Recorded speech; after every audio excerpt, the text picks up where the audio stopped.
आज फिर उन्हें शराब को लेकर बहुत बड़ा भाषण दिया। अमित शाह जी बहुत कुछ कह रहे हैं, शराब को लेकर जो हमने टिप्पणी की है उस पर भी बात होनी चाहिए। लोगों को थोक लगा रहे हैं, दुकानों पे महंगी बेच रहे हैं, कोई नहीं बोलेगा, पीने वाला नहीं बोलेगा, वो शर्माएगा क्योंकि वो बोले ना महंगी बेच रहा है, उसको पता है।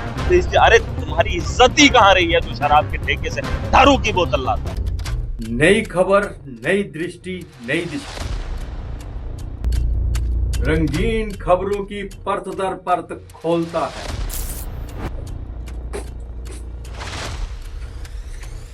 खुला बयान करता है पीछे की कहानी। जुड़े रहे एपीजी न्यूज के साथ।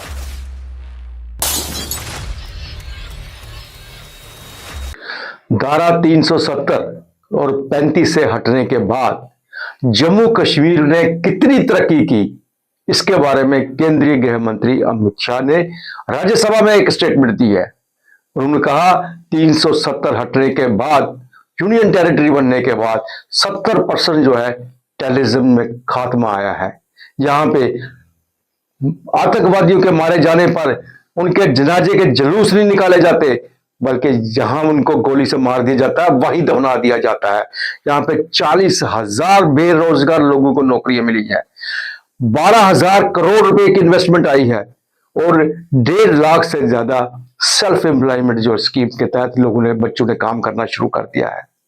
G20 यहाँ पे हुई है, टूरिज्म का बढ़ावा हुआ है, करोड़ों के हिसाब से टूरिस्ट यहाँ पे आए गए। जम्मू कश्मीर की तरक्की को देखकर पाकिस्तान जल उठा है। यही एक कारण है कि पीओजे के जो हमारा हिस्सा है, जिसे हमने वापस लेना है, जिसके लिए हम वादा किया हुआ है आपसे, वहां के लोग वहां पे रहना नहीं चाहते, वापस आना चाहते हैं। यहाँ पे जीरो टॉलरेंस है जम्मू कश्मीर के अंदर। यहाँ पे पाकिस्तान से कैलेंडर नहीं आते हैं, दुकानें बंद नहीं होती है, पत्थरबाजी नहीं हो पा रही है। ये सब चीजें जो है धारा 370 हटने के बाद हुई हैं। कुछ कहते हैं कि धारा 370 हटने के बाद जम्मू कश्मीर को क्या मिला, तो उन्हें देख लेना चाहिए। वो काला चश्मा उतार कर जम्मू कश्मीर की डेवलपमेंट की तरफ आप देखो तो आपको पता चल जाएगा जम्मू कश्मीर के अंदर कितनी डेवलपमेंट हुई है। अभी काम चल रहे हैं, ट्रेन श्रीनगर तक से बारामूला तक पहुंच चुकी है। कौन से हाईवे जो है दिन दुगनी रात चौगुनी तरक्की कर रहे हैं वहां पे, और हर किस्म की वहां पे कारोबार को बढ़ावा मिल रहा है। थिएटर, सिनेमा जो कब से बंद थे वो भी शुरू हो गए हैं, बड़े बड़े मॉल वहां पे बन रहे हैं, बाहर से लोग आ रहे हैं या देख रहे हैं। लेकिन हमारे अपोजिशन वालों को वो सब कुछ नहीं दिखाई दे रहा, क्योंकि उन्होंने वो एक ऐसा काला चश्मा पहन रखा है जिसमें जम्मू कश्मीर की तरक्की नहीं दिखाई देती। आम आदमी के एमएलए महराज मलिक जो आजकल सुर्खियों में बने हुए हैं, कल तो उनके लिए एक अच्छा दिन था कि उन्हें आम आदमी पार्टी का जम्मू कश्मीर का प्रेसिडेंट बना दिया गया है। लेकिन महराज मलिक जो है उसकी जुबान हर वक्त तेज चलती रहती है, चाहे वो असेंबली के अंदर हो चाहे असेंबली के बाहर हो। आज फिर उन्हें शराब को लेकर बहुत बड़ा भाषण दिया। जम्मू कश्मीर में अभी मेरी थोड़ा सा बात होनी है, अभी फिलहाल बात करेंगे, चर्चा उसके बाद करेंगे। अमित शाह जी बहुत कुछ कह रहे हैं, शराब को लेकर जो हमने टिप्पणी की है उस पर भी बात होनी चाहिए। जब शराब की दुकानें ज्यादा खुली तो रेवेन्यू कम क्यों हुआ, ये सवाल हमने पूछा है। तो मैं चाहता हूं कि जम्मू कश्मीर की जनता इसको जानना चाहिए। शराब तो बंद होनी चाहिए, ऐसा नहीं कि होनी चाहिए, लेकिन अगर नहीं की है इन लोगों ने, वो रेवेन्यू कहाँ है? लोगों को थोक लगा रहे हैं, दुकानों पे महंगी बेच रहे हैं, कोई नहीं बोलेगा, पीने वाला नहीं बोलेगा, वो शर्माएगा क्योंकि वो बोले ना महंगी बेच रहा है, उसको पता है बेचते। अरे तुम्हारी इज्जत ही कहाँ रही है जो शराब के ठेके से दारू की बोतल लाता है? उसे महंगी हो या कुछ बोल नहीं सकता है। अरे उसको बोलना भी छीन लिया। अरे तू तो नंगा हो गया है, अब शराब महंगी क्यों खरीद रहा है? उसने 10 रुपए की पेंसिल बच्चे के लिए लेके जा, कॉपी लेके जा। जब पीता ही है, अपनी कमाई की पीता, अपने बाप की पीता, पी ले, लेकिन वो 10 रुपए तो बचाने का अहल तो बन यार। शरेआम लूट हो रही है, ना शराब पीने वाला बात करेगा ना शराब बेचने वाला बात करेगा। महराज बोलेगा तो गले से पकड़ लेंगे। अरे किस किस को महराज बचाए? कोई अपने पाँव पे तो खड़ा हो जाए। लूट तुम्हारी हो रही है, आवाज मैं उठा रहा हूँ तो हंगामा पुतले मेरे। अरे पुतले उनके जलाओ जिन्होंने तुम्हारे घरों को बर्बाद किया। डराएगा अभी तो देखो। उन्हें एक नई स्टेटमेंट और निकाल के दिखा दी। उन्होंने कहा कि अमित शाह गृह मंत्री जो है वो जम्मू कश्मीर की डेवलपमेंट के बारे में जब बात करते हैं तो उन्हें शराब के बारे में भी बात करनी चाहिए। जम्मू के अंदर जिस कदर शराब की दुकानें खुल रही हैं और जहां पे शराब का कारोबार बढ़ा दिया इन्होंने, और सबसे बड़ी बात यह है कि शराब की इतनी दुकानें खुलने के बाद वहां से जितनी इनकम आ रही है वो पैसा कहां जा रहा है उसका कोई हिसाब नहीं।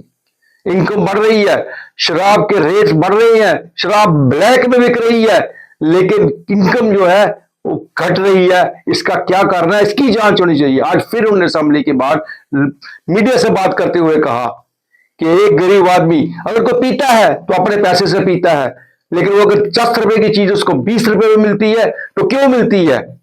10 रुपए की जगह उसको 10 रुपए मिले, कम से कम 10 रुपए के लिए तो वो अपनी घर के लिए पेंसिल और बच्चों के लिए कॉपी तो ले जाए।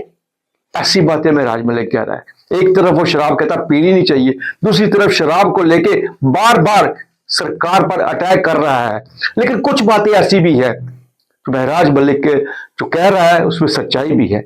हालांकि महराज मलिक कह रहा है कि मेरी बातों को लेके मेरे पुतले जलाने की बात कर रहे हैं, मेरे पुतले के जलाने की बात करते हैं, लेकिन ये नहीं समझते कि मेरा पुतला जलाने से क्या होगा। कि जम्मू के उन लोगों से पूछो जिनके घर के सामने दुकानें खुली हुई हैं, मंदिरों के पास दुकानें खुली हुई हैं, स्कूलों के पास दुकानें खुली हुई हैं, उनका क्या रिएक्शन है वो नहीं जाना चाहते। लेकिन कुछ लोग मेरे पुतले जलाने की बात कर रहे हैं कि महराज दीन ने शराब की बात की है, महराज दीन ने हिंदुओं को शराब पीने की बात की है, इसलिए उसके पुतले जलाए जाए।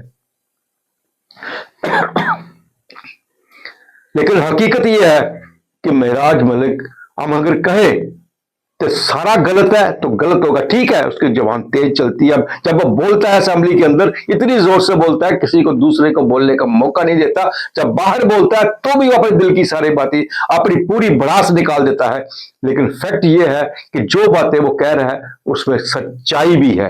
अगर सचमुच आप दुकान पे चले जाओ शराब खरीदने के लिए, शराब पीना बुरी बात है, हम सब कहते हैं, वो भी कह रहा था, लेकिन शराब की दुकान पे जाओ, शराब के ऊपर जो सेलिंग प्राइस, जो रिटेल प्राइस लिखी होती है उससे भी ज्यादा चार्ज कर रहे हैं। वो पैसा कहां जा रहा है? इससे पहले भी एपीजी न्यूज ने न्यूज निकाली थी कि शराब की दुकानों पर लूट मची हुई है। शराब की एक तो दुकानें इतनी खुल चुकी हैं कि लोगों को दूर जाने की जरूरत नहीं पड़ती, घर के बाहर जाओ। जिस तरह से कोई किसी स्टेशनरी की दुकान पे जाना है, इसी तरह शराब की दुकान पे जाना है। लेकिन शराब की दुकान के अंदर जाके पता चलता है कि 10 रुपए की चीज उसको 20 रुपए मिल रही है, 20 रुपए की चीज लेके वो आ रहा है। लेकिन सबसे बड़ी बात है, शराबिया शर्म के मारे बोलता नहीं है, बहस नहीं दुकानदार से कर रहा। उसी चीज का फायदा जो है शराब के दुकानदार उठा रहे हैं, और पैसा जो है कहां जा रहा है उनको नहीं पता। जब पूछता है कोई हिम्मत करके जाके पूछता है, भैया ये 20 रुपए की शराब की कीमत है, तुम 30 कैसे लगा रहे हो? तो यही उनका जवाब होता है कि ये पैसे हम ऊपर तक देते हैं, इसके बारे में आप नहीं पूछ सकते। अगर किसी से शिकायत करनी है तो जाके करो, हमारा कोई कुछ नहीं बिगाड़ सकता। अगर आपने लेनी है लो, नहीं लेनी मत लो, हम इस पे इतना ही चार्ज लेंगे। मतलब लूट बची हुई। एक तरफ शराब को बुरी बात कह रहे हैं, एक तरफ हम कह रहे हैं कि जगह जगह शराब की दुकानें नहीं होनी चाहिए, एक तरफ हम कह रहे हैं मंदिर के पास शराब की दुकानें नहीं होनी चाहिए, स्कूल के पास शराब की दुकान नहीं होनी चाहिए, किसी घर के पास शराब की दुकान नहीं होनी चाहिए। उसके बाद खुलेआम जो लूट रहे हैं उस पर भी कोई सुनवाई नहीं है। महराज मलिक अगर इसके बारे में कहता है तो सरकार को इसके बारे में भी सोचना चाहिए, और शराब का वो पैसा कहां गया इसका जवाब तो सरकार ही देगी। उम्मीद है कि हमारा प्रोग्राम आपको अच्छा लगा होगा। कृपा करके इसे शेयर कीजिए, सब्सक्राइब कीजिए और लाइक कीजिए। नमस्कार।